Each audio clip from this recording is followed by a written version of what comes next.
তো দর্শক, আমরা এখন পার্কে ঘুরতে আসছি। পার্কে একটা বাইর থেকে আমরা পার্কের ফিলিং সবাই কিছু জিজ্ঞাসা করবো। আপনারা আসেন। ভাইয়া, আমরা যে পার্কে ঘুরতে আসলাম, আপনি আসলেন, আপনার সাথে আর কে কে আসছে? আমার সাথে তো আমার অনেক ফ্রেন্ড আছে।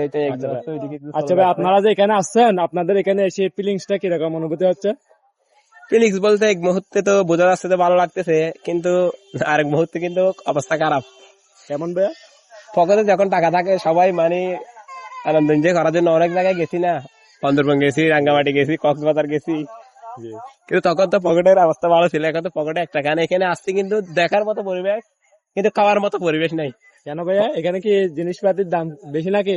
না তো ভাই, তাইলে? দাম এসতে কি তো, কিন্তু পকেটে টাকা নাই, কি দিয়ে খাবো? আচ্ছা আচ্ছা আচ্ছা। তো এখানে আসি, আপনার কেমন লাগতেছে, অনুভূতি কেমন? তা প্লেসটা ভালো হয়েছে, মানে পর্যটক অনেক তো ভিড় করতেছে। আমরা মানে টালা টেলির মাধ্যম দিয়ে আসছি এখানে। তো দর্শক, এখানে দেখতেছেন আমাদের ভাই মামুন।